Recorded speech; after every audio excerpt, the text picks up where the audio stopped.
Hello everyone, yummy food रेसिपीमा हजुरहरूलाई धेरै धेरै स्वागत छ। आज मैले हजुरहरूको लागि माघे सङ्क्रान्ति स्पेशल माघे सङ्क्रान्तिमा के बनाएँ भनेर रेसिपी सेयर गर्न जाँदैछु। हजुरहरूले पुरा भिडियो हेरेर कस्तो लाग्छ प्रतिक्रिया दिन नबिर्सिनुहोला र मेरो भिडियो एकदमै धेरै मन पर्यो भने लाइक, कमेन्ट र सेयर पनि गरिदिनु होला है र यस्तै नयाँ नयाँ भिडियोहरू हेर्नको लागि हाम्रो च्यानललाई सब्स्क्राइब पनि गरिदिनु होला। मैले माघे सङ्क्रान्तिमा आज के बनाएँ भनेर रेसिपी भन्दा पनि मैले आज यो चिज बनाएँ भनेर एकदमै छोटकरीमा छोटो मिठो तरिकाले देखाएकी छु। आशा छ हजुरहरूलाई एकदमै धेरै मन पर्छ।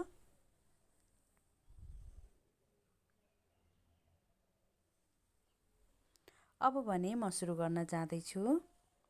त्यसको लागि मैले एउटा कुकर लिएँ। कुकरमा मैले सक्खरखण्डलाई पहिला नै धोएर राखेकी थिएँ र सक्खरखण्डलाई राखेँ। सक्खरखण्डलाई मैले पानी नहालिकन थोरै घिउ हालेर यसलाई चाहिँ मैले सिटी लगाउँछु। यो चाहिँ एकदमै मिठो हुन्छ यसरी सिटी लगाउँदा चाहिँ। अब भने मैले यता सेलरोटीको लागि पिठो एकदमै रेडी छ। मैले कराईमा तेललाई पनि तताएँ र मैले यसरी सेलरोटीलाई पनि यसरी घुमाएर बिस्तारै पकाउँछु। सेलरोटीलाई पनि मैले यसरी घुमाएर यसरी बिस्तारै फर्काई पकाउँछु। मैले चाहिँ सेलरोटीको पुरा रेसिपी चाहिँ सेयर गरेको छैन। म चाहिँ पछि अर्को भिडियोमा हजुरहरूलाई पुरा रेसिपी नै सेयर गरेर पनि भिडियो बनाउँछु।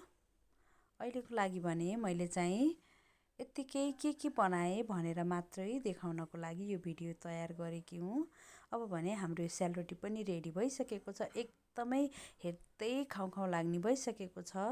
हजुरहरूलाई कस्तो लाग्यो हजुरहरूले पनि प्रतिक्रिया दिनुहोला। अब यसरी सेलरोटी रेडी गरिसकेपछि अब भने मैले फुरौलाको लागि पनि तयारी गर्दैछु।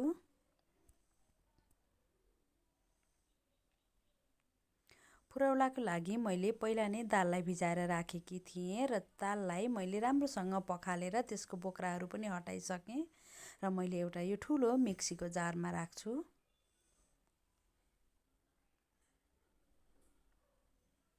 यसरी सबै दाललाई राखिसकेपछि यसको हामीले पिसेर यसको मसिनो यसको बेटर रेडी गर्छौँ। हाम्रो यो दाल पनि पिसेर यसको बेटर रेडी भइसकेको छ। मैले एउटा ठुलो भाँडामा खन्याएँ। यत्तिको बाक्लो बनाउनुपर्छ। धेरै पातलो बनायो भने हाम्रो यो फुरौला बन्दैन। फुरौला बनाउनलाई पनि एकदमै सजिलो छ। यसरी दाललाई पहिला सुरुमा धोएर यसको बोक्रा हटाएर पिसेँ र पिसिसकेपछि यसमा मैले थोरै अदुवालाई राखेँ। यो मसिनो गरेर पिसेको अदुवा राखिसकेपछि यसमा मैले राख्दैछु बेसार, स्वादअनुसार नुनलाई राख्छु, थोरै धनियाँ पाउडर र थोरै जिरा पाउडरलाई पनि राखेँ र थोरै यो चिल्ली फ्लेक्सलाई राखेँ। अब भने यसलाई मैले राम्रोसँग मिक्स गर्छु र यता मैले मिक्स गर्दैछु। उता साइडमा भने मैले कराईमा तेललाई बसालिसकेकी छु। यसलाई मजाले मिक्स गरेँ र हजुरहरूले हातले पनि राख्न सक्नुहुन्छ। मैले भने थोरै यो चम्चाले नै राखेर हजुरहरूलाई देखाउँछु। चम्चाले राख्दा पनि खासै फरक पर्दैन। हजुरहरूलाई जेले सजिलो लाग्छ, चम्चाले सजिलो लाग्छ भने चम्चाले राख्नुहोला, होइन भने हातले पनि राख्न सकिन्छ। यसरी मैले थोरै गरेर राखेँ। यो चाहिँ माघे सङ्क्रान्तिमा एकदमै स्पेसल हुन्छ हाम्रो यो फुरौला चाहिँ र एकदमै सजिलो पनि हुन्छ बनाउन। हाम्रो यो फुरौला पाकेर पनि रेडी भइसकेको छ। अब भने मैले यसलाई चाहिँ एउटा प्लेटमा निकाल्छु।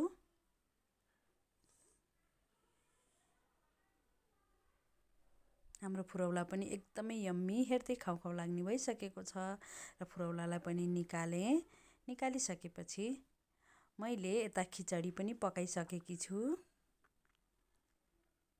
हाम्रो यो खिचडी पनि रेडी भइसकेको छ। मेरो खिचडीको भिडियो पनि मेरो युट्युब च्यानलमा छ, हजुरहरूले हेर्नुहोला। र यससँग खानको लागि मैले साग र आलुको तरकारी पनि रेडी गरिसकेकी छु।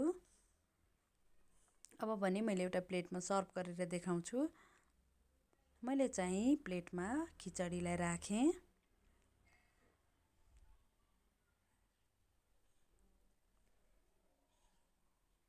खिचडीलाई राखिसकेपछि अब भने मैले तरकारीलाई राख्छु।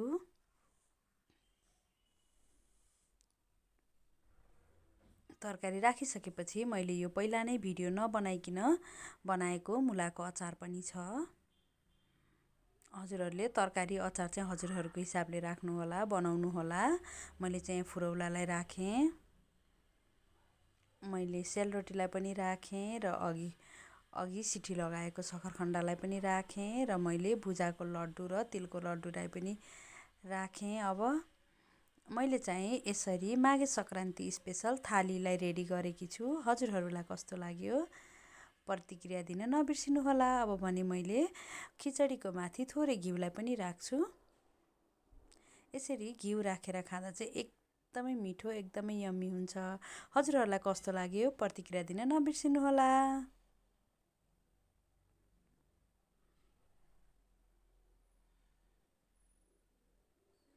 हवस् त, bye bye, see you next भिडियोमा। वाह कति राम्रो, आई लभ यु। कति मिठो।